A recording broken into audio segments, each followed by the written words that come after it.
Hi welcome to rave education. ఈ క్లాస్లో మనం డిస్కస్ చేస్తున్న topic learning and motivation. Learning మరియు మోటివేషన్ అంటే ఏంటి అన్నది డిస్కస్ చేస్తున్నాం. ఇంకా ఈ టాపిక్ పైన కొన్ని సీటెడ్ ప్రీవియస్ ఇయర్ క్వశ్చన్స్ కూడా డిస్కస్ చేద్దాం. లెర్నింగ్ అండ్ మోటివేషన్ అన్నది లెర్నింగ్ను ఏ రకంగా ఇంపాక్ట్ చేస్తుంది, ఏ రకంగా ప్రభావితం చేస్తుంది అన్నది డిస్కస్ చేద్దాం. ఫస్ట్ మోటివేషన్ అంటే ఏంటి? దీన్ని తెలుగులో ప్రేరణ అంటాం.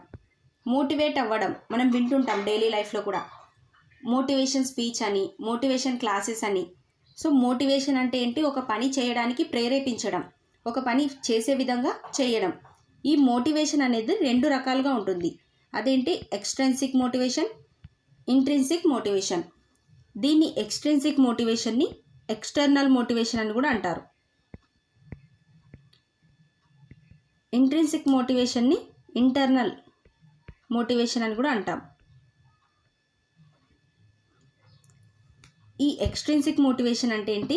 మోటివేషన్ను బయట నుంచి అందించడం. ఎక్స్టర్నల్ అంటే బయట నుంచి అని అర్థం. సో రివార్డ్స్ కోసం కానివ్వండి, మనీ కోసం, గ్రేడ్స్ కోసం, వేరే వాళ్ళు పొగుడుతున్నారని ఈ రకంగా చేయడం, ఇవన్నీ ఎక్స్ట్రిన్సిక్ మోటివేషన్ కిందకి వస్తాయి. కొన్ని స్కూళ్ళలో మోటివేషన్ క్లాసెస్ చెప్పించడం, ఇంకా మోటివేషన్ స్పీచ్లు బయట నుంచి వినిపించడం వీడియోస్ ద్వారా, ఇవన్నీ దేని కిందకి వస్తాయి? Extrinsic motivation. అంటే బయట నుంచి వాళ్ళు ప్రేరేపితులు అయ్యే విధంగా, వాళ్ళు మోటివేట్ చేసే విధంగా బయట నుంచి వాళ్ళకు మోటివేషన్ అందించడం ఎక్స్ట్రిన్సిక్ మోటివేషన్ అవుతుంది. ఇంట్రిన్సిక్ మోటివేషన్ అంటే, లేదా ఇంటర్నల్ మోటివేషన్ అంటే, వాళ్ళు ఇంటర్నల్గా అంటే ఎవరి ప్రభావితం లేకుండా వాళ్ళంతటా వాళ్ళే ప్రేరేపించబడినట్లయితే, వాళ్ళ కోసం వాళ్ళు, వాళ్ళ సాటిస్ఫాక్షన్ కోసం వాళ్ళు నేర్చుకోవడానికి ట్రై చేస్తున్నట్లయితే అది ఇంట్రిన్సిక్ మోటివేషన్ లేదా ఇంటర్నల్ మోటివేషన్ అవుతుంది. వాళ్ళ సాటిస్ఫాక్షన్ కోసం చదవడం, ఇంకా వాళ్ళ సాటిస్ఫాక్షన్ కోసం గేమ్స్ ఆడడం, ఇవన్నీ ఇంట్రిన్సిక్ మోటివేషన్ కిందకి వస్తాయి.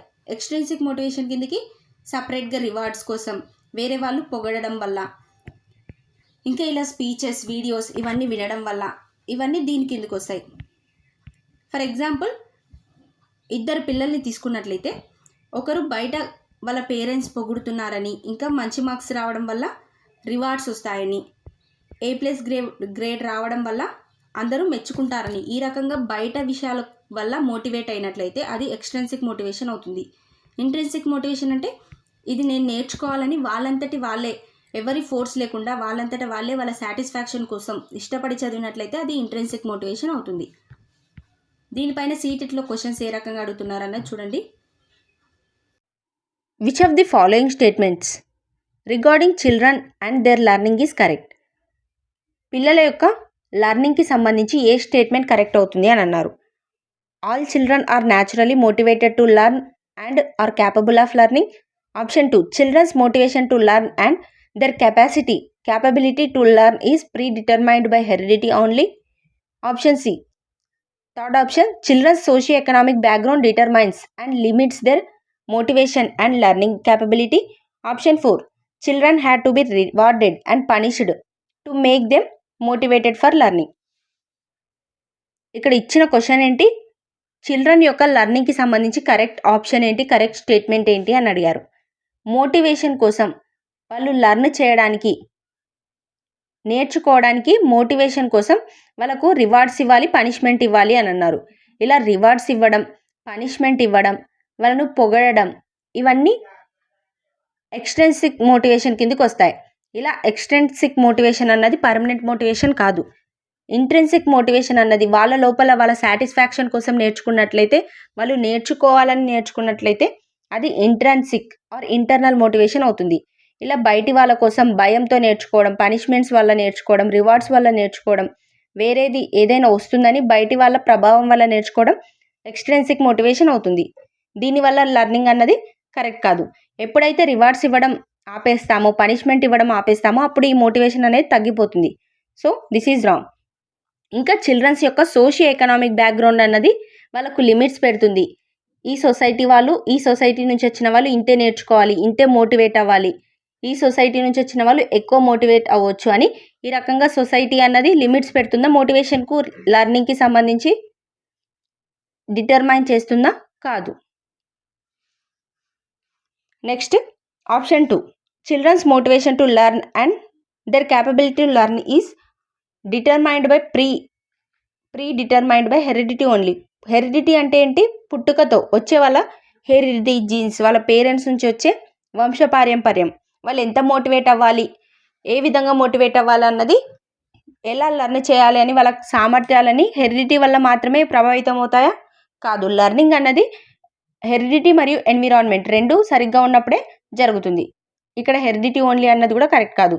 ఆప్షన్ 1 చూడండి. All children are naturally motivated to learn and are capable of learning. ప్రతి ఒక్కరిలో న్యాచురల్గా మోటివేట్ అయ్యే గుణం ఉంటుంది, ఇంకా వాళ్ళు నేర్చుకునే గుణం ఉంటుంది, ఆ కెపాసిటీ అనేది ఉంటుంది. వాళ్ళకు బయట నుంచి మోటివేషన్ అందించకుండానే వాళ్ళంతటా వాళ్ళే కొన్ని టాలెంట్స్ అనేవి వాళ్ళలో ఉంటాయి, కొన్ని క్యాపబిలిటీస్ సామర్థ్యాలు అనేవి వాళ్ళలో ఉంటాయి. So option 1 is correct.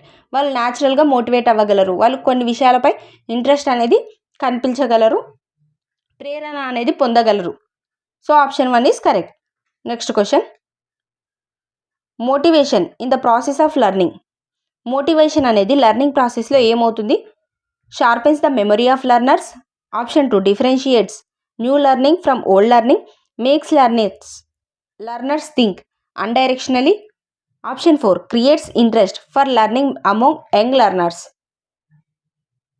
ఈ మోటివేషన్ అనేది లెర్నింగ్ ప్రాసెస్లో వాళ్ళ యొక్క జ్ఞాపక శక్తిని ఇంప్రూవ్ చేస్తుందా? కాదు, ఇది జ్ఞాపక శక్తిని ఇంప్రూవ్ చేయదు. ఇంకా న్యూ లెర్నింగ్ని ఓల్డ్ లెర్నింగ్ని దీన్ని డిఫరెన్షియేట్ చేయదు. ఇంకా లెర్నర్స్ని ఎవరైతే నేర్చుకుంటున్నారో వాళ్ళను థింక్ అన్డైరెక్షనల్లీ, ఒక డైరెక్షన్లో థింక్ చేయకుండా ఇలా డిఫరెంట్గా థింక్ చేసేటట్లు డైరెక్షన్లో ఒకే డైరెక్షన్లో థింక్ చేయకుండా చేస్తుందా లెర్నింగ్ మోటివేషన్ అన్నది? కాదు. మోటివేషన్ అంటే ఏంటి? ప్రేరణ పొందడం, వాళ్ళకు ఇంకా ఇంట్రెస్ట్ పెంచుకోవడం. ఎక్కువగా మనం మోటివేషన్ వీడియోస్ అంటుంటాం, మోటివేట్ చేసే స్పీచ్లు చూస్తుంటాం. ఇలా డిఫరెంట్ టైప్స్లో మోటివేషన్ అనేది జరుగుతుంది. మోటివేషన్ అంటే ఏంటి? ఒక గోల్ను రీచ్ అవ్వడానికి, ఒక విషయం నేర్చుకోవడానికి, లర్న్ చేయడానికి దానిపైన ఇంకా ఇంట్రెస్ట్ పెంచేదే మోటివేషన్. ఈ మోటివేషన్ వల్ల ఇంకా అది నేర్చుకోవాలనే ఇంట్రెస్ట్ పెరుగుతుంది. So option 4 is correct. Creates interest for learning among young learners. ఈ లెర్నింగ్ ప్రాసెస్లో మోటివేషన్ అనేది ఇంకా ఇంట్రెస్ట్ అనేది ఇంప్రూవ్ చేస్తుంది. Next question, the inner force that stimulates and compels A behavioural response and provide specific direction to that response is. ఇక్కడ ఒక inner force ఇచ్చిన ఆప్షన్స్లో ఏ ఇన్నర్ ఫోర్స్ స్టిమ్యులేట్ చేస్తుంది? కంపెల్స్ అంటే ఫోర్స్. ఈ రకంగా రెస్పాన్స్ కోసం ఫోర్స్ లాగా యూజ్ అవుతుంది బిహేవియర్లో, ఒక రెస్పాన్స్ కోసం, స్పెసిఫిక్ డైరెక్షన్లో రెస్పాన్స్ కోసం అని అన్నారు. Motive, perseverance, emotion, commitment. Stimulation అంటే ఏంటి? ఒక ఉద్దీపన. రెస్పాన్స్ అంటే ఒక ప్రతిస్పందన. ఒక ప్రతిస్పందన కోసం, ఒక స్టిమ్యులేషన్ లాగా ప్రతిస్పందన కోసం ఒక ఉద్దీపన లాగా యూజ్ అయ్యే మనలో ఉండే ఇన్నర్ ఫోర్స్ ఏంటి అని అన్నారు. అది మోటివ్ అవుతుంది, ప్రేరణ అవుతుంది. మనం ప్రేరణతోనే ప్రతిదీ చేయడానికి ట్రై చేస్తాం. ఏదైతే మనం ప్రేరేపించబడతామో, మనకి దేనిపైన ఇంట్రెస్ట్ ఉంటుందో దానివల్ల మనం ఒక విషయం చేయడానికి స్టిమ్యులేషన్ అనేది ఏర్పడుతుంది. So option 1 is correct. పట్టుదల కాదు, ఎమోషన్ కాదు, కమిట్మెంట్ కాదు. ఈ ఇన్నర్ ఫోర్స్ ఏంటి? మోటివ్ అంటే ప్రేరణ. So option 1 is correct. Next question, when teachers have positive beliefs about students and their abilities the students. ఎప్పుడైతే టీచర్ వాళ్ళ స్టూడెంట్స్ పైన పాజిటివ్గా నమ్మకం కలిగి ఉన్నప్పుడు, వాళ్ళ అబిలిటీస్, స్టూడెంట్స్ యొక్క అబిలిటీస్ పైన అది ఏ రకంగా ప్రభావితం అవుతుంది? Are eager to motivated to learn. Option B. Second option, become relaxed and stop putting in any effort to learn. Option 3, become demotivated and stress. Option 4, are not affected in any way. Teacher వాళ్ళపైన మంచి నమ్మకం కలిగి ఉన్నప్పుడు, పాజిటివ్గా వాళ్ళను ప్రోత్సహించినప్పుడు, పాజిటివ్గా నమ్మకం కలిగి ఉన్నప్పుడు, మీరు చేయగలరు, ఈ పని మీ వల్ల అవుతుందని వాళ్ళ టీచర్ చెప్పినప్పుడు స్టూడెంట్స్కి వాళ్ళ అబిలిటీస్ ఏ రకంగా ఉంటాయి? దీనివల్ల ఎటువంటి ఎఫెక్ట్ ఉండదా? కాదు. ఇలా చెప్పడం వల్ల పిల్లలు వాళ్ళపైన వాళ్ళకు ఇంకా నమ్మకం అనేది ఇంప్రూవ్ అవుతుంది. నేను చేయగలనని కాన్ఫిడెన్స్ వాళ్ళలో పెరుగుతుంది. సో ఈ రకంగా ఎటువంటి ఎఫెక్ట్ ఉండడం అన్నది కరెక్ట్ కాదు. డీమోటివేట్ అవుతారు అన్నారు. టీచర్ ఎక్కువ వాళ్ళపైన నమ్మకం ఉండడం వల్ల డీమోటివేట్ అవ్వడానికి ఛాన్స్ అనేది ఉండదు. ఇంకా స్ట్రెస్గా ఫీల్ అవ్వడం జరగదు. టీచర్ ఇలా ఇవ్వడం వల్ల ఇంకా మోటివేట్ అవుతారు, ఇంకా రిలాక్స్ అయిపోతారు. ఇంకా నాకు అన్నీ వచ్చని వాళ్ళు నేర్చుకోకుండా ఉంటారు. అసలు ఎఫర్ట్స్ అనేది పెట్టరు నేర్చుకోవడం పైన. టీచర్ ఇలా పాజిటివ్గా వాళ్ళపైన నమ్మకం ఉంచడం వల్ల అని అన్నారు. ఇది కూడా కరెక్ట్ కాదు. ఆప్షన్ 1 చూడండి, are eager to motivated to learn. వాళ్ళు ఇంకా ఆతృతగా నేర్చుకోవడానికి ట్రై చేస్తారు, ఇంకా ప్రేరణ అనేది పొందుతారు. ఎందుకంటే టీచర్ వాళ్ళని నమ్ముతుంది. సో వాళ్ళకు కూడా వాళ్ళపైన నమ్మకం అనేది ఇంప్రూవ్ అవుతుంది, వాళ్ళ అబిలిటీస్ పైన నమ్మకం అనేది పెరుగుతుంది. సో వాళ్ళు ఇంకా నేర్చుకోవడానికి, ఇంకా మోటివేట్ అవ్వడానికి ఛాన్స్ ఉంటుంది. Option 1 is correct. Next question, how do children learn? Which one of the following is not true with respect to this question? ఇక్కడ ఇచ్చిన క్వశ్చన్కి సంబంధించి కరెక్ట్ కానిది ఏంటి అని అన్నారు. How do children learn? ఏ విధంగా చిల్డ్రన్స్ నేర్చుకుంటారని. Children learn in number of ways. Children learn when they are cognitively ready. Children learn as they are naturally motivated. Children learn in class only. ఇక్కడ లెర్నింగ్కి సంబంధించి ఏది కరెక్ట్ కాదు. Different వేస్లో నేర్చుకుంటామని మనం ఫస్టే discuss చేసాం. సో ఇది లెర్నింగ్కి సంబంధించి కరెక్ట్ అవుతుంది. సొసైటీ నుంచి, పీర్ గ్రూప్ నుంచి, ఇంటరాక్షన్స్ వల్ల, ఫ్యామిలీ వల్ల ఇలా డిఫరెంట్ వేస్లో నేర్చుకుంటాం. ఇంకా ఇది కాగ్నేటివ్గా రెడీగా ఉన్నప్పుడే లెర్నింగ్ ప్రాసెస్ అనేది జరుగుతుంది, వాళ్ళు నేర్చుకోవడానికి రెడీగా ఉన్నప్పుడే. ఇంకా న్యాచురల్గా మోటివేట్ అవుతారు, ఇంట్రెన్సిక్ మోటివేషన్ అంటాం. అంటే బయట నుంచి మోటివేషన్ కాకుండా చిల్డ్రన్స్ వాళ్ళు న్యాచురల్గా మోటివేట్ అయ్యే అబిలిటీ ఉంటుంది వాళ్ళలో. వాళ్ళ ఇంట్రెస్ట్ ఒకదానిపైన పెంచుకొని వాళ్ళు ప్రేరేపించబడే అబిలిటీ ఉంటుంది. సో ఇది కూడా కరెక్ట్ అవుతుంది. ఇక్కడ ఏది కరెక్ట్ కాదు. లెర్నింగ్కి సంబంధించి చిల్డ్రన్స్ ఏ విధంగా నేర్చుకుంటారు అన్నదానికి సంబంధించి ఆప్షన్ 4 అన్నది కరెక్ట్ కాదు. Children learn in class only. కేవలం క్లాస్లో మాత్రమే నేర్చుకుంటారా చిల్డ్రన్స్? కాదు.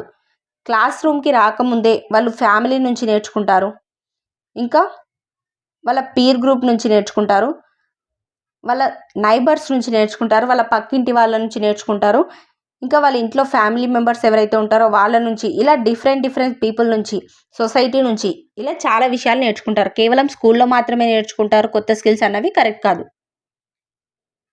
So 4th option is correct. Next question, dash is considered a sign of motivated teaching.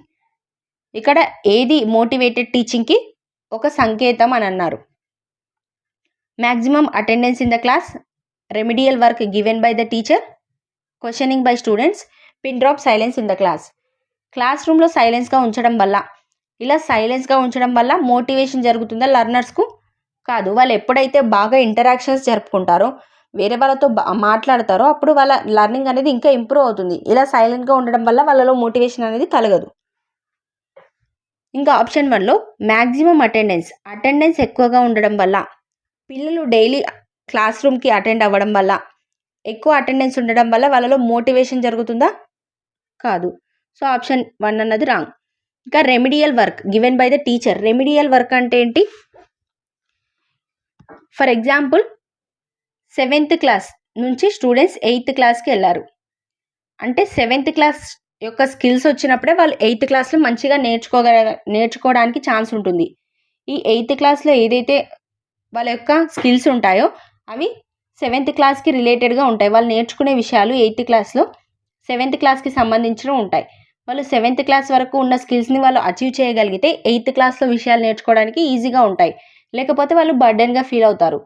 So ఇలా ఎవరికైతే స్కిల్స్ తక్కువగా ఉంటాయో, ఏ స్టూడెంట్స్కి అయితే ఇటువంటి స్కిల్స్ వాళ్ళు అచీవ్ చేయాల్సిన స్కిల్స్ వాళ్ళలో లేకుంటాయో వాళ్ళకు రెమిడియల్గా వర్క్ ఇవ్వడం, వాళ్ళు ఆ స్కిల్స్ను వాళ్ళు అప్రోచ్ అయ్యే విధంగా వాళ్ళకు వర్క్ ఇచ్చే విధానాన్ని రెమిడియల్ వర్క్ అంటాం. సో ఈ రకంగా వాళ్ళ గోల్స్ని అచీవ్ చేసే విధానంలో వాళ్ళ స్కిల్స్ తక్కువగా ఉన్న వాళ్ళకు ఇచ్చే వర్క్ని రెమిడియల్ వర్క్ అంటాం. ఈ రెమిడియల్ వర్క్ ఇవ్వడం వల్ల వాళ్ళలో లెర్నింగ్ అన్నది ఇంప్రూవ్ అవుతుంది, కానీ మోటివేషన్ అన్నది జరగదు. ఇది కరెక్ట్ కాదు. ఆప్షన్ సి చూడండి, క్వశ్చనింగ్ బై స్టూడెంట్స్ క్వశ్చన్స్ అడగడం వల్ల, విద్యార్థులు క్వశ్చన్స్ అడగడం వల్ల వాళ్ళలో మోటివేషన్ అన్నది జరుగుతుంది. మనం లెసన్కి ముందు కొన్ని క్వశ్చన్స్ అడుగుతాం లెసన్కి సంబంధించి. ఈ క్వశ్చన్స్ వల్ల వాళ్ళు ఆ లెసన్ పైన ఇంట్రెస్ట్ అనేది ఇంప్రూవ్ అవుతుంది. ఫర్ ఎగ్జాంపుల్ ట్రాన్స్పోర్ట్ సిస్టమ్కి రవాణా వ్యవస్థకు సంబంధించి లెసన్ చెప్పేటప్పుడు దానికి సంబంధించిన క్వశ్చన్స్ మీరు ఎక్కడికైనా వెళ్ళారా, మీరు ఏ వెహికల్స్ చూసారని ఇలా క్వశ్చన్స్ అడిగినప్పుడు వాళ్ళలో ఇంకా మోటివేషన్ కలుగుతుంది. వాళ్ళు ఇంకా దాని వైపు ఎక్కువగా ఆలోచించడానికి వీలవుతుంది. సో క్వశ్చనింగ్ బై స్టూడెంట్స్, ఇంకా క్వశ్చన్స్ అనేవి వాళ్ళు అడగడానికి ఛాన్స్ ఉంటుంది. ఈ రకంగా క్వశ్చన్స్ పిల్లలు అడగడం వల్ల, వాళ్ళు ఇంటరాక్షన్స్ జరపడం వల్ల ఈ టీచింగ్ ప్రాసెస్లో వాళ్ళు నేర్చుకోవడం అనేది జరుగుతుంది. టీచింగ్ ప్రాసెస్లో వాళ్ళని కూడా ఇన్వాల్వ్ చేయడం వల్ల మోటివేషన్ అనేది జరుగుతుంది. So option C is correct. Next question, what should a teacher tell her students to encourage them to do tasks with interesting motivation? ఒక టీచర్ ఏం చెప్పాలి వాళ్ళ స్టూడెంట్స్కు వాళ్ళని ఎంకరేజ్ చేయడానికి ఇంట్రెన్సిక్ మోటివేషన్ పైన అని అన్నారు. ఇంట్రెన్సిక్ మోటివేషన్ ఇంప్రూవ్ చేయడానికి ఏం చేయాలి ఒక టీచర్ అంటే, come on finish it before she does.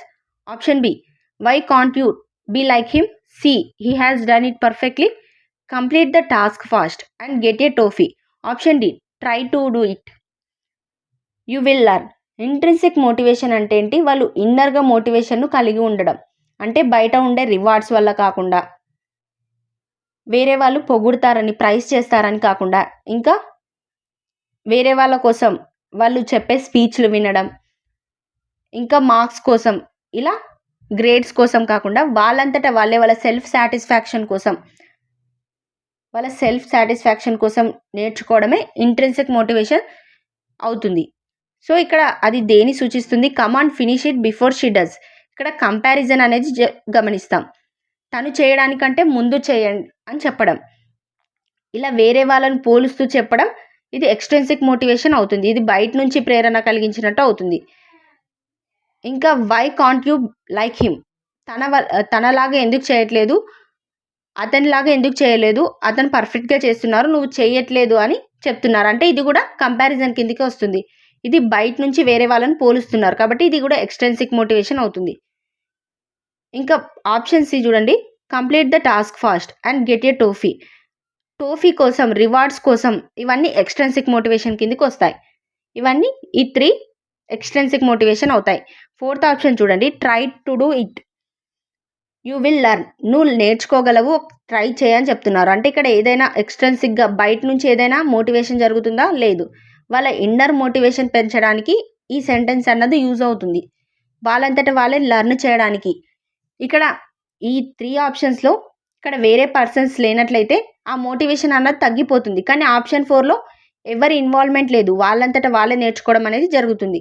వాళ్ళకి నేర్చుకునే సామర్థ్యం, వాళ్ళ యొక్క కాన్ఫిడెన్స్ లెవెల్స్ అనేవి దీనివల్ల ఇంప్రూవ్ అవుతాయి. ఇది ఇంట్రెన్సిక్ మోటివేషన్ కలిగిస్తుంది. Option D is correct. Next question, it is difficult for children to learn when. ఎప్పుడు చిల్డ్రన్స్ నేర్చుకోవడం డిఫికల్ట్ అవుతుంది? Information is presented in disconnected chunks, they are intrinsically motivated, learning is socially contextualised, content is represented through multiple ways. ఎప్పుడు నేర్చుకోవడం డిఫికల్ట్ అవుతుందంటే, first option చూడండి, information is presented in disconnected chunks. డిస్కనెక్టెడ్గా ఉన్నప్పుడు, చంక్స్ అంటే పార్ట్స్, డిస్కనెక్టెడ్ పార్ట్స్ ఉన్నప్పుడు నేర్చుకోవడం అన్నది హార్డ్ అవుతుంది, డిఫికల్ట్ అవుతుంది.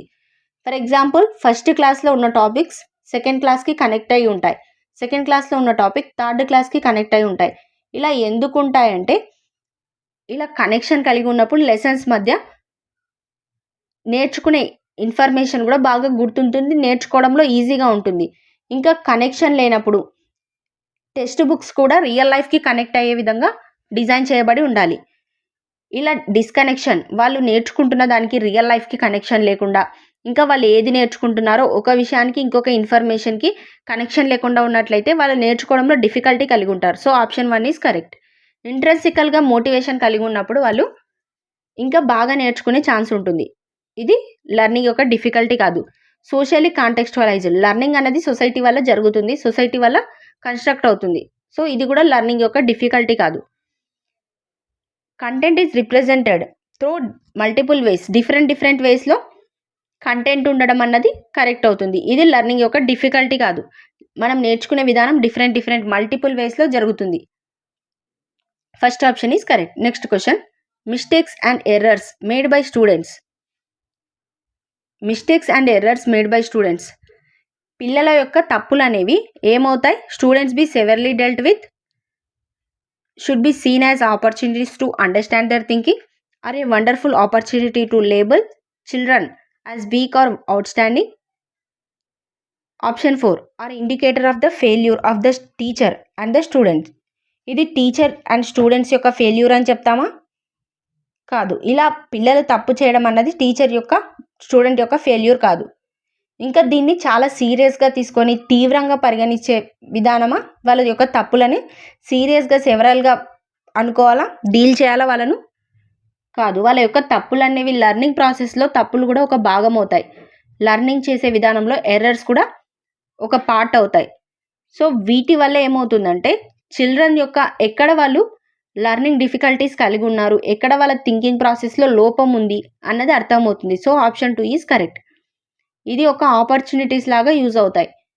ఈ మిస్టేక్స్ వాళ్ళు చేసే మిస్టేక్స్ అన్నవి వాళ్ళు ఎక్కడ తప్పు చేస్తున్నారని అర్థం చేసుకోవడానికి, వాళ్ళ థింకింగ్ ప్రాసెస్ని అర్థం చేసుకోవడానికి, అండర్స్టాండ్ చేసుకోవడానికి యూజ్ అవుతాయి. ఎవరైతే రాయడంలో మిస్టేక్స్ కలిగి ఉంటారో వాళ్ళకు డిస్గ్రాఫియా ఉందని, చదవడంలో డిఫికల్టీ కలిగి ఉంటారో వాళ్ళకు డిస్లెక్సియా ఉందని, ఇలా వాళ్ళ తప్పులను బట్టి వాళ్ళ యొక్క థింకింగ్ ప్రాసెస్లో వాళ్ళు ఎక్కడ డిఫికల్టీని కలిగి ఉన్నారు, ఇంకా ఎటువంటి మెథడ్స్ ఫాలో అవ్వాలి మంచిగా వాళ్ళు లెర్న్ చేయడానికి అని అర్థమవుతాయి. So option 2 is correct. ఇంకా ఇవి లేబుల్ చేయడం, పిల్లలను వాళ్ళు వాళ్ళ తప్పులను బట్టి week students, outstanding students, average students అని ఇలా వాళ్ళకు నేమ్స్ ఇవ్వడం అన్నది కరెక్ట్ కాదు. వాళ్ళని డిఫరెన్షియేట్ చేసి డిఫరెంట్ చిల్డ్రన్స్గా డివైడ్ చేయడం కరెక్ట్ కాదు. Next question, which one of the following is the most suitable to improve childrens learning. ఇక్కడ ఇచ్చిన ఆప్షన్స్లో ఏది సూటబుల్ అవుతుంది చిల్డ్రన్స్ యొక్క లెర్నింగ్ని ఇంప్రూవ్ చేయడానికి అని అన్నారు. Regular assessment test should be conducted. Option 2 teacher should explain the content using different examples and illustrations. Option 3 all types of learning material should be there in the class. Option 4 teacher should facilitate childrens to interact with each other on real life situations. రెగ్యులర్గా టెస్ట్లు పెట్టడం వల్ల, exams పెట్టడం వల్ల వాళ్ళలో ఖచ్చితంగా learning అన్నది improve అవుతుందని చెప్పగలమా? లేదు. వాళ్ళకు ఎన్ని టెస్ట్లు పెట్టాం అన్నదానికంటే, ఎంత టైం చెప్పామన్న దానికంటే వాళ్ళు ఎంత ఎఫెక్టివ్గా నేర్చుకున్నారు, ఎంత ఇంటరాక్షన్స్ జరిపి వాళ్ళు నేర్చుకోగలిగారు అన్నది ఇంపార్టెంట్. సో ఇది కరెక్ట్ కాదు. ఇంకా ఆప్షన్ 2లో ఎగ్జాంపుల్స్ యూజ్ చేసి చెప్పడం, వాళ్ళకు ఈ రకంగా ఎగ్జాంపుల్స్ యూజ్ చేసి చెప్పడం అన్నది కరెక్ట్ అవ్వడానికి ఛాన్స్ ఉంది. ఈ రకంగా ఎగ్జాంపుల్స్ అండ్ ఇల్లుస్ట్రేషన్స్తో చెప్పడం వల్ల. ఇంకా ఆప్షన్ 3 చూడండి, all types of learning materials should be there in the class. Class రూమ్లో అన్ని మెటీరియల్ ఉండడం అని అన్నారు. లెర్నింగ్ జరగాలంటే వాళ్ళు ఎంత నేర్చుకుంటున్నారు అన్నది ఇక్కడ ఇంపార్టెంట్ అవుతుంది. సో ఇది కూడా కరెక్ట్ కాదు. ఎంత లెర్నింగ్ మెటీరియల్ ఉంది, ఎన్ని మెటీరియల్ యూజ్ చేస్తున్నాం అన్న దానికంటే వాళ్ళు వాటితో ఎంత యూస్ఫుల్గా నేర్చుకుంటున్నారు అన్నది ఇంపార్టెంట్. నెక్స్ట్ ఆప్షన్ 4 చూడండి, teacher should facilitate children to interact with each other on real life situations. Teacher ఏం చేయాలి? ఒక ఫెసిలిటేటర్ లాగా వర్క్ చేయాలి. ఎప్పుడైతే పిల్లలకు అవసరం అవుతుందో వాళ్ళ యొక్క ఫెసిలిటీ అన్నది అందించే విధంగా ఉండాలి, వాళ్ళకు ఫెసిలిటీ కల్పించే విధంగా టీచర్ ఉండాలి. ఎప్పుడైతే అవసరం అవుతుందో అప్పుడు వాళ్ళకు హెల్ప్ చేయాలి. సో వాళ్ళ ఇంటరాక్షన్స్ జరపడంలో రియల్ లైఫ్ సిచ్యువేషన్స్ని యూజ్ చేసుకుంటూ టీచ్ చేయాలి.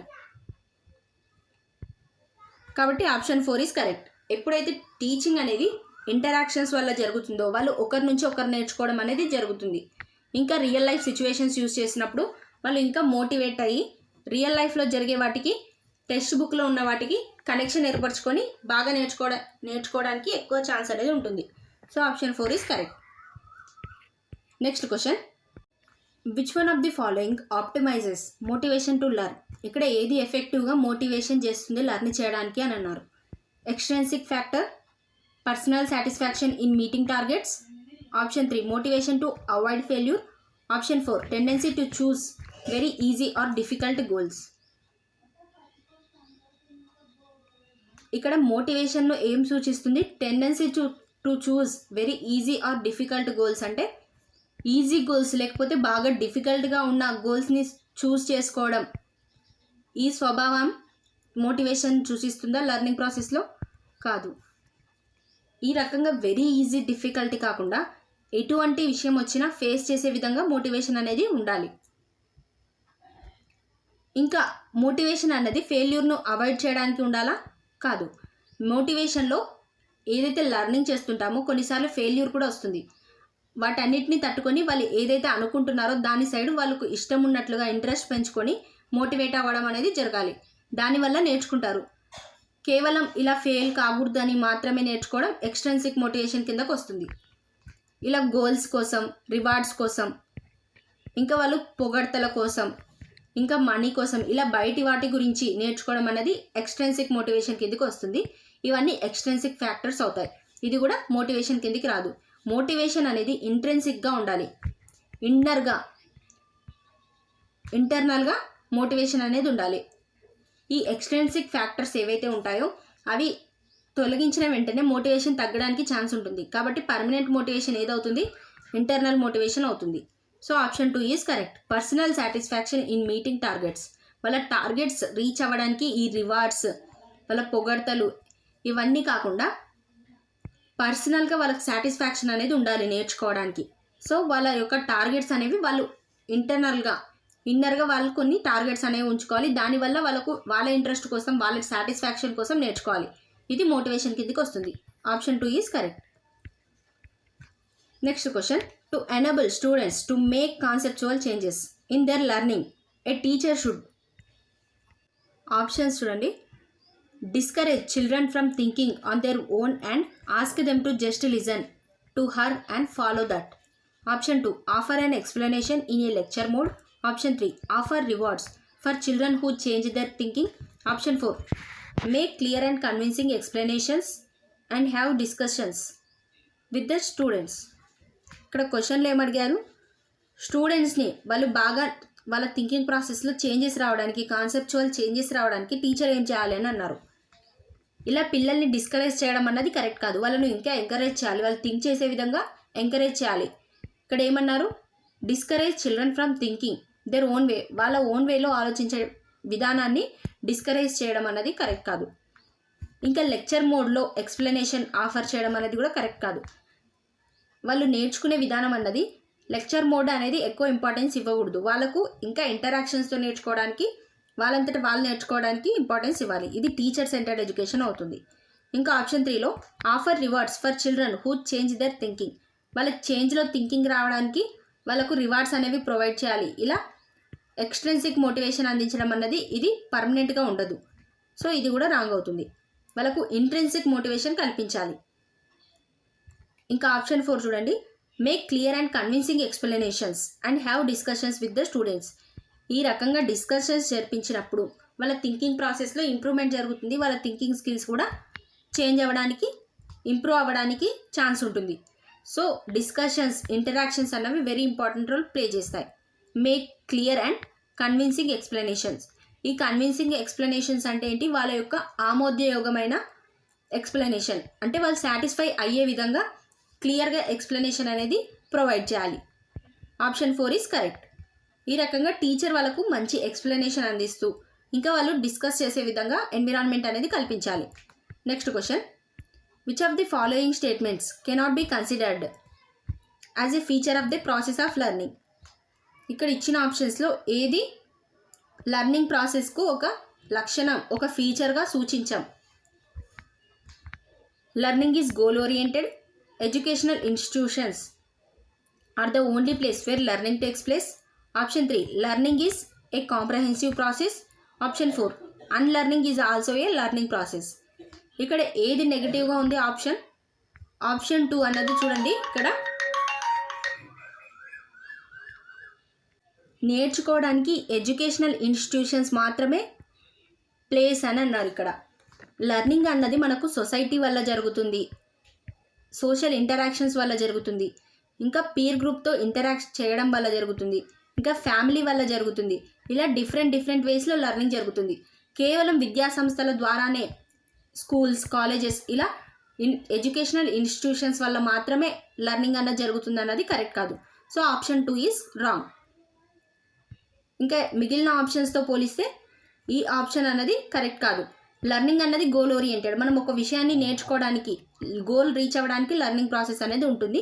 ఇంకా ఇది కాంప్రహెన్సివ్ ప్రాసెస్ అవుతుంది మన అవగాహన కలగడానికి. Unlearning is also a learning process. So option 2 is correct. ఇక్కడ లెర్నింగ్కి సంబంధించిన లక్షణం కానిదేంటి? Option 2. Next question, which of the following strategies should be a primary school teacher adapted to motivate her students? ఇక్కడ ఇచ్చిన ఆప్షన్స్లో ఏ స్ట్రాటజీస్ ఒక ప్రైమరీ స్కూల్ టీచర్ అడాప్ట్ చేయాలి, తీసుకోవాలి చిల్డ్రన్స్ను మోటివేట్ చేయడానికి, స్టూడెంట్స్ను మోటివేట్ చేయడానికి అని అన్నారు. Option 1, help children to set goals as per their interest and support them in working towards the same. Option 2, set standard goals for the entire class and have rigid parameters to assess achievement of those goals. Option 3, encourage competition for marks amounts individual student. Option 4, use incentives, rewards and punishment as motivating factors for each activity. ఏ రకంగా motivation అందించాలి? ఇక్కడ option 4లో చూడండి, incentives అంటే వాళ్ళకు ప్రోత్సాహకాలు ఇవ్వడం, rewards అందించడం, punishment వల్ల మోటివేషన్ అన్నది ఇది ఎక్స్ట్రిన్సిక్ మోటివేషన్ అవుతుంది. ఎక్స్ట్రిన్సిక్ మోటివేషన్ అన్నది కరెక్ట్ కాదు. ఇంకా కాంపిటీషన్ పెంచడం అన్నది కూడా వాళ్ళ మార్క్స్ అమౌంగ్స్ట్ స్టూడెంట్స్ ఇండివిజువల్ స్టూడెంట్స్, ఒక స్టూడెంట్కి ఇంకొక స్టూడెంట్కి మధ్య కాంపిటీషన్ పెంచడం అన్నది కూడా కరెక్ట్ కాదు. ఇంకా వాళ్ళకు అందరికీ ఒకే విధమైన గోల్స్ అరేంజ్ చేయడం.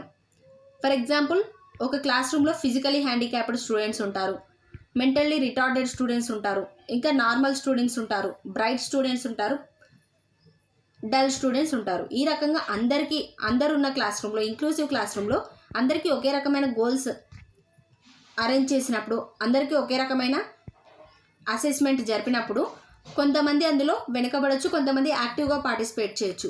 ఈ రకంగా కాకుండా వాళ్ళకు ఇంట్రెస్ట్ని బట్టి, వాళ్ళ యొక్క కెపాసిటీని బట్టి వాళ్ళకు గోల్స్ అనేవి ఉంచాలి. ఇలా అందరికీ ఒకే రకంగా గోల్స్ అనేవి ఉంచడం కరెక్ట్ కాదు. ఒక విషయం చెప్పినట్లయితే అది యాక్టివ్గా ఉన్న వాళ్ళకి అది ఈజీగా ఉండొచ్చు, స్లో లెర్నర్స్కి అది కష్టంగా అనిపించవచ్చు. కాబట్టి స్టాండర్డ్ గోల్స్ అనేవి అరేంజ్ చేయొద్దు. నెక్స్ట్ ఆప్షన్ 1 చూడండి, help children to goals as per their interest. వాళ్ళ ఇంట్రెస్ట్ని బట్టి వాళ్ళకు గోల్స్ సెట్ చేయడం, ఇంకా వాళ్ళకు సపోర్ట్ చేయడం అనేది జరగాలి. So option 1 is correct. వాళ్ళ గోల్ రీచ్ అయ్యే విధంగా వాళ్ళకు సపోర్ట్ అనేది అందించాలి. దీనివల్ల మోటివేషన్ అనేది జరుగుతుంది. Next question, children should dash questions in the class.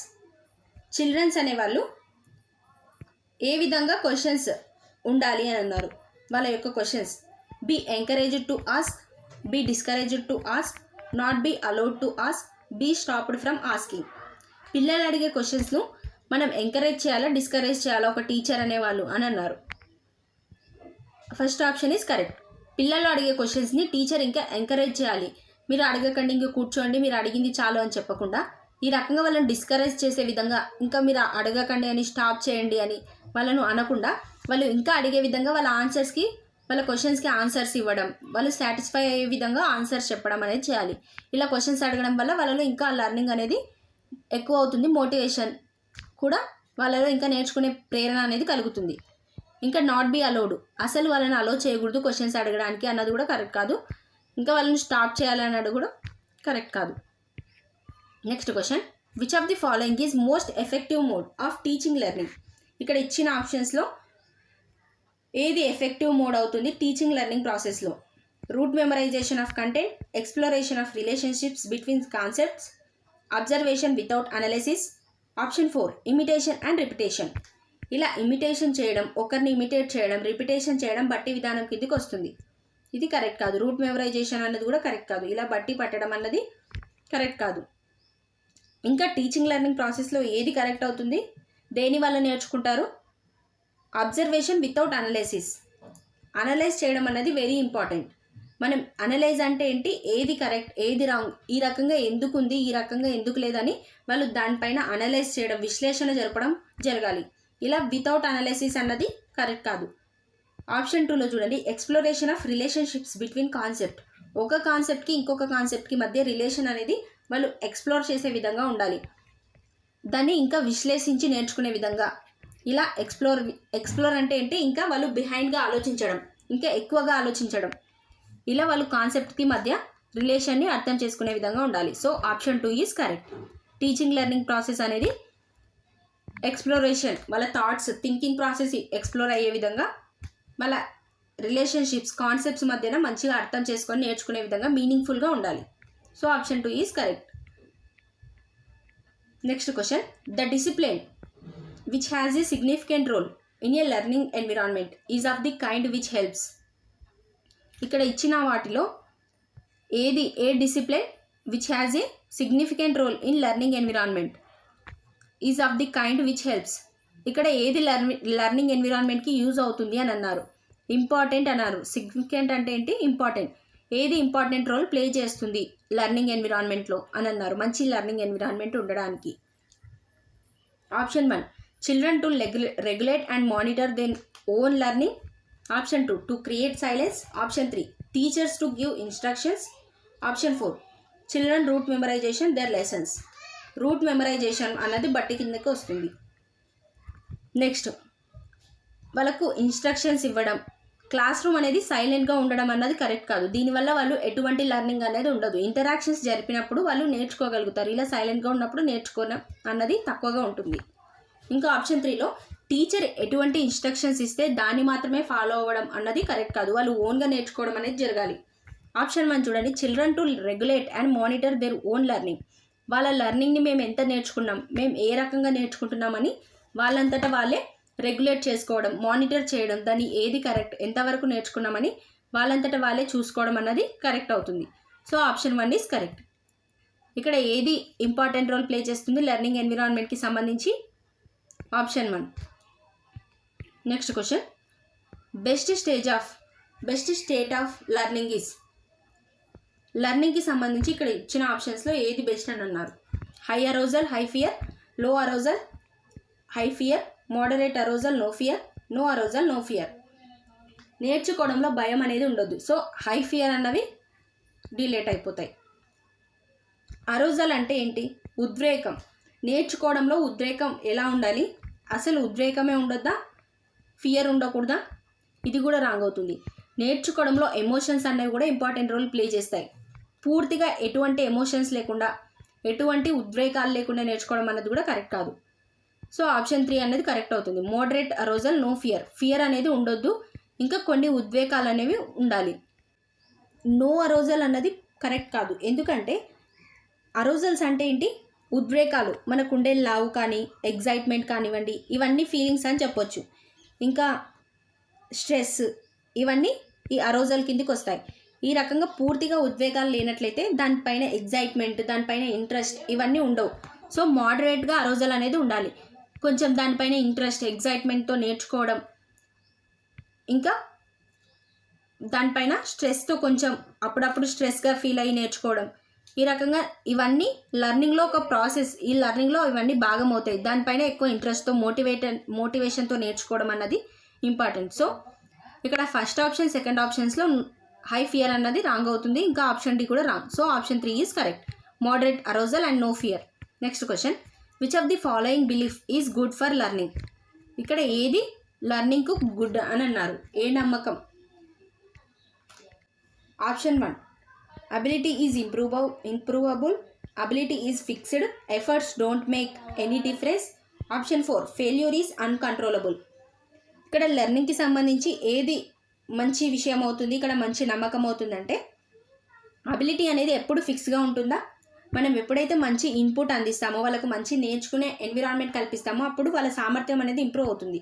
So ఇది కరెక్ట్ కాదు. ఎప్పుడు ఫిక్స్గా ఉంటుంది, చేంజ్ అవ్వదా అన్నది కరెక్ట్ కాదు. Efforts don't make any differences. మనం మంచి ఎఫర్ట్స్ చేసినట్లయితే, వాళ్ళు నేర్చుకోవడంలో మంచిగా ఎఫర్ట్స్ అందించి మంచి లెర్నింగ్ ఎన్విరాన్మెంట్ కల్పించినట్లయితే వాళ్ళ యొక్క అబిలిటీ ఇంప్రూవ్ అవుతుంది, వాళ్ళ లెర్నింగ్ కూడా ఇంప్రూవ్ అవుతుంది. సో ఇది ఎటువంటి డిఫరెన్స్ కల్పించదు ఎఫర్ట్స్ మనం ఎన్ని చేసినా అన్నది కూడా కరెక్ట్ కాదు. ఇంకా ఫెయిల్యూర్ అనేది అన్కంట్రోలబుల్. మనం పిల్లలు అయ్యే ఫెయిల్యూర్ని కంట్రోల్ చేయలేం. వాళ్ళకు ఎటువంటి టీచింగ్ ఇవ్వడం వల్ల మనం ఏ రకంగా వాళ్ళని కంట్రోల్ చేయలేం ఫెయిల్ అవ్వడంలో అని అన్నారు. ఇది కూడా కరెక్ట్ కాదు. మంచి ఎడ్యుకేషన్ అందించినట్లయితే వాళ్ళకు మంచిగా వాళ్ళకు నచ్చిన విషయంలో, వాళ్ళకు ఏదైతే విషయం టాలెంట్గా ఉంటుందో, వాళ్ళకు టాలెంటెడ్గా ఇంట్రెస్టింగ్గా ఉన్న టాపిక్స్ ఆ రకంగా చెప్పినప్పుడు వాళ్ళు సక్సెస్ సాధించడానికి ఛాన్స్ ఉంటుంది. సో ఈ రకంగా ఫెయిల్యూర్ని మనం కంట్రోల్ చేయలేం అన్నది కరెక్ట్ కాదు. నెక్స్ట్ ఆప్షన్ 1 చూడండి, అబిలిటీ ఈజ్ ఇంప్రూవబుల్. వాళ్ళ యొక్క సామర్థ్యంని, చిల్డ్రన్స్ యొక్క సామర్థ్యంని లేకపోతే స్టూడెంట్స్ యొక్క సామర్థ్యాన్ని మనం ఇంప్రూవ్ చేయగలం. ఎవరైనా మంచి లెర్నింగ్ ఎన్విరాన్మెంట్ కల్పించినప్పుడు వాళ్ళ యొక్క సామర్థ్యం అనేది ఇంప్రూవ్ అవుతుంది. సో నాట్ ఓన్లీ చిల్డ్రన్స్, పెద్దవాళ్ళలో కూడా వాళ్ళకి మంచి లెర్నింగ్ ఎన్విరాన్మెంట్ ఉన్నట్లయితే, మంచి స్టడీ అవర్స్, మంచి స్టడీ మెటీరియల్, ఈ రకంగా మంచి ఎన్విరాన్మెంట్ అన్నీ మంచిగా ఉన్నట్లయితే వాళ్ళ యొక్క అబిలిటీ, నేర్చుకునే సామర్థ్యం కూడా ఇంప్రూవ్ అవుతుంది. So option 1 is correct. Next question, which one of the following class rooms encourages rich learning? ఇక్కడ ఇచ్చిన ఆప్షన్స్లో ఎటువంటి క్లాస్ రూమ్ లెర్నింగ్ను రిచ్ లెర్నింగ్ అంటే ఏంటి, బాగా ఎంకరేజ్ చేస్తుంది లెర్నింగ్ను అని అర్థం. Option 1, A class room with a variety of material displayed in the class behind the reach of children so that the material lasts longer. Option 2, a classroom with open activity corners and a variety of children's literature in open shelves accessible any time of the day. Option 3, a classroom with neatly organized material in cupboards brought out once a week for free play. Option 4, a classroom with structured and planned learning driven by textbook content. ఇక్కడ ఏమడిగారు క్వశ్చన్లో, ఎటువంటి class room వల్ల environment అనేది, learning environment అనేది బాగా encourage అవుతుంది ఇక్కడ ఇచ్చిన ఆప్షన్స్లో అన్నారు. ఇక్కడ ఒక క్లాస్ రూమ్లో స్ట్రక్చర్డ్ ఏదైతే టెక్స్ట్ బుక్లో ఉందో ఆ ప్లాన్ ప్రకారమే పిల్లలకు టీచ్ చేసినట్లయితే, అదే స్ట్రక్చర్లో వాళ్ళకి టీచ్ చేసినట్లయితే అది బాగా లెర్నింగ్ జరుగుతుందా క్లాస్ రూమ్లో? కాదు. ఫర్ ఎగ్జాంపుల్ మనం కరోనా టైంలో చూసినట్లయితే టెక్స్ట్ బుక్లో ఏది ఉంటే అది టీచ్ చేయడం అప్పుడు పాసిబుల్ కాలేదు. సో టైంని తగ్గట్టు టైం టేబుల్ అనేది చేంజ్ అవ్వాలి. ఇది రాంగ్. ఆప్షన్ 3 చూడండి, a classroom with neatly organised material, మంచిగా కబోర్డ్లలో మంచిగా మెటీరియల్ ఉంచి పిల్లలకు టీచ్ చేయడానికి వాడే మెటీరియల్స్ని కబోర్డ్లో ఉంచి కేవలం వారానికి ఒకసారి మాత్రమే బయటికి తీయడం అన్నది కరెక్ట్ కాదు. ఏదైనా మెటీరియల్ యూజ్ చేసినప్పుడు వాళ్ళకి యూజ్ అయ్యే విధంగా ఉండాలి, వాళ్ళకు అందుబాటులో ఉండే విధంగా ఉండాలి. నెక్స్ట్ ఆప్షన్ 1 చూడండి, variety of material displayed in the class behind the reach of children, పిల్లలకు వాళ్ళకు అందకుండా, వాళ్ళకు యూజ్ అవ్వకుండా ఉంచినట్లయితే, వాళ్ళు ఎక్కువ రోజులు మెటీరియల్ ఉండాలని వాళ్ళ చేతికి ఇవ్వకుండా, వాళ్ళకు యూజ్ అవ్వకుండా ఉంచినట్లయితే దాంతో యూజ్ ఉండదు. సో మెటీరియల్ ఏది యూజ్ చేసినా వాళ్ళకు యూజ్ అయ్యే విధంగా, వాళ్ళ చేతిలో ఉండే విధంగా, వాళ్ళు దాన్ని చేస్తూ నేర్చుకునే విధంగా చేయాలి. కాబట్టి ఇది కూడా కరెక్ట్ కాదు. ఇంకా ఆప్షన్ 2 చూడండి, a classroom with open activity corners and variety of children's literature in open shelves accessible any time of the day, వాళ్ళకు ఎప్పుడు అందుబాటులో ఉండే విధంగా మెటీరియల్, టీచింగ్ మెటీరియల్ అన్నది వాళ్ళకు అందుబాటులో ఉంచాలి. సో వాళ్ళు నేర్చుకునేది ఏదైతే ఉందో అది వాళ్ళకి ఎప్పుడు నేర్చుకునే విధంగా వాళ్ళకి అందుబాటులో ఉంచడం అనేది కరెక్ట్ అవుతుంది. Option 2 is correct. Next question, వాళ్ళకు యాక్టివిటీస్ కూడా చేయించే యాక్టివిటీస్ కానివ్వండి, చార్ట్స్, ఇవన్నీ వాళ్ళకి ఎప్పుడు నేర్చుకునే విధంగా వాళ్ళకు అందుబాటులో ఉంచే విధంగా ఉండాలి. Next question, which one of the following best describes a teachers role? ఇక్కడ ఇచ్చిన ఆప్షన్స్లో ఏ ఆప్షన్ టీచర్స్ రోల్ను బెస్ట్గా డిస్క్రైబ్ చేస్తుంది? Teachers most important role in the classroom in the maintaining discipline. Option 2, a teacher should adhere to the prescribed textbook. Option 3, completing the syllabus on time, leaving enough time for revision is important. Option 4, creating a relaxed space where children learn through dialogue and enquiry. Teachers కేవలం discipline maintain చేయడానికి, అందరినీ సైలెంట్గా ఉంచడానికి, వాళ్ళు డిసిప్లిన్గా ఉండడానికి role play చేస్తారా? కాదు. ఇంకా టీచర్ కేవలం టెక్స్ట్ బుక్ పైన మాత్రమే ఆధారపడతారా? ఇది కూడా కరెక్ట్ కాదు. టీచర్ ఎప్పటికప్పుడు అవసరానికి తగ్గట్టు టెక్స్ట్ బుక్ కాకుండా వాళ్ళ అవసరానికి తగ్గట్టు, వాళ్ళ ఇంట్రెస్ట్లను తగ్గట్టు టీచర్ బోధించాలి. ఇంకా ఆప్షన్ 3 చూడండి, సిలబస్ కంప్లీట్ చేయడానికి, అనుకున్న టైంలో సిలబస్ కంప్లీట్ చేయడానికి, రివిజన్ చేయడానికి ఎక్కువ ఇంపార్టెన్స్ ఇవ్వాలా? ఇది కూడా కరెక్ట్ కాదు. సిలబస్ కంప్లీట్ చేయడం, ఇన్ టైంలో కంప్లీట్ చేయడం, ఇంకా రివిజన్కి టైం ఇవ్వడం అన్నది కాదు. వాళ్ళు ఎంత ఎఫెక్టివ్గా నేర్చుకున్నారు, వాళ్ళు ఎలా నేర్చుకున్నారు, వాళ్ళ స్కిల్స్ ఎంత ఇంప్రూవ్ అయ్యాయి అన్నది ఇంపార్టెంట్. సో వాళ్ళకి అర్థమైందా కాదా అని దీని గురించి ఆలోచించకుండా కేవలం సిలబస్ కంప్లీట్ అయిందా అని ఆలోచించడం కరెక్ట్ కాదు. ఆప్షన్ 4 చూడండి, creating a relaxed space where children learn through dialogue and enquiry. చిల్డ్రన్స్కి మంచిగా వాళ్ళు నేర్చుకునే విధంగా వాళ్ళు లర్న్ చేసే విధంగా ఎంక్వైరీ చేస్తూ వాళ్ళు క్వశ్చన్స్ అడుగుతూ ఇంటరాక్షన్స్ జరుపుతూ ఒకరితో ఒకరు డైలాగ్స్ మాట్లాడుతూ నేర్చుకునే విధంగా టీచర్ అనేవాళ్ళు ప్రోత్సహించాలి. ఇంకా వాళ్ళకు ఫ్రీ ఎన్విరాన్మెంట్, రిలాక్స్గా ఉండేటట్లు ఎన్విరాన్మెంట్ అనేది కల్పించాలి. దీనివల్ల వాళ్ళకు ఫియర్ లేకుండా ఉంటుంది. So 4th option is correct. Next question, how can teachers facilitate understanding of complex concepts in children? ఎప్పుడైనా కాంప్లెక్స్ కాన్సెప్ట్స్ అంటే సంక్లిష్టమైన కాన్సెప్ట్స్ ఉన్నట్లయితే, అర్థం కాని కాన్సెప్ట్స్ ఉన్నట్లయితే టీచర్ ఏ రకంగా ఫెసిలిటేట్ చేయాలి? By delivering a lecture, by organising competitive events, by repetitive mechanical drill. Option 4, by providing opportunities for exploration and discussions. ఇలా టీచర్ లెక్చర్ ఇవ్వడం అన్నది దీనివల్ల కాంప్లెక్స్ కాన్సెప్ట్స్ అనేవి వాళ్ళకి అర్థమవుతాయా స్టూడెంట్స్కి? కాదు. ఈ లెక్చర్ మోడ్ అన్నది కరెక్ట్ కాదు. ఇది టీచర్ సెంటర్డ్ ఎడ్యుకేషన్ అవుతుంది. చిల్డ్రన్ సెంటర్డ్ ఎడ్యుకేషన్ అన్నది ఇంపార్టెంట్. నెక్స్ట్ ఆప్షన్, కాంపిటీషన్, పిల్లల మధ్య కాంపిటీషన్ అన్నది ఇంప్రూవ్ చేయకూడదు. ఇంకా బై రిపిటేటివ్ మెకానికల్ డ్రిల్, ఇలా రిపిటేషన్తో చేయడం అన్నది బట్టి విధానం అవుతుంది. నెక్స్ట్ ఆప్షన్ 4 చూడండి, వాళ్ళకి ఏ రకంగా ఆపర్చునిటీస్ ఇవ్వాలి అంటే వాళ్ళు ఎక్స్ప్లోర్ చేసుకునే విధంగా, వాళ్ళ థింకింగ్ ప్రాసెస్ ఇంకా ఇంక్రీజ్ అయ్యే విధంగా డిస్కషన్స్, వాళ్ళు ఒకరితో ఒకరు డిస్కస్ చేస్తూ నేర్చుకునే విధంగా టీచర్ వాళ్ళకు ఫెసిలిటేట్ చేయాలి. So option 4 is correct. ఈ రకంగా వాళ్ళకి ఎప్పుడైతే అవసరం అవుతుందో అప్పుడు కాంప్లెక్స్ కాన్సెప్ట్స్ ఉన్నప్పుడు, సంక్లిష్టమైన విషయాలు అర్థం చేయించేటప్పుడు వాళ్ళకు అర్థమయ్యే విధంగా అండర్స్టాండ్ చేయించాలంటే వాళ్ళ మధ్య వాళ్ళకు డిస్కషన్స్ చేర్పించడం వల్ల, క్వశ్చన్స్ అడగడం వల్ల ఒకరి థాట్స్ ఒకరికి తెలుస్తాయి. దానివల్ల వాళ్ళు ఈజీగా నేర్చుకుంటారు. Next question, which of the following is not a key process through which meaningful learning occurs? ఇక్కడ ఇచ్చిన ఆప్షన్స్లో ఏది మీనింగ్ఫుల్ లెర్నింగ్ కాదు అని అన్నారు. మీనింగ్ఫుల్ లెర్నింగ్కి సంబంధించి ఏది ఒక కీ ప్రాసెస్ కాదు ఇక్కడ ఇచ్చిన వాటిలో అన్నారు. Memorisation and recall, option 2 repetition and practice, option 3 instruction and direction, option 4 exploration and interactions. Interactions వల్ల వాళ్ళు ఇంకా ఎక్కువ నేర్చుకుంటారు. సో ఇది నాట్ అన్నదానికి కరెక్ట్ కాదు. Instructions and directions, repetition and practice, memorisation ఇది బట్టి విధానాన్ని సూచిస్తుంది. వాళ్ళు బట్టి పట్టడం, దాన్ని మెమరైజ్ చేయడం, మళ్ళీ మళ్ళీ మాటి మాటికి చదువుతూ ఉండడం, రీకాల్ చేయడం అన్నది ఇది బట్టి విధానాన్ని సూచిస్తుంది. సో ఇది మీనింగ్ఫుల్ లెర్నింగ్ను సూచించదు. కాబట్టి option 1 is correct. Next question, Rajesh is a voracious reader. Apart from studying his course books, he often goes to the library and read books on diverse topics. Rajesh does his project work even in the lunch break. He does not need prompting by his teachers or parents to study for tests and seems to truly enjoy learning. He can be best described as A or N.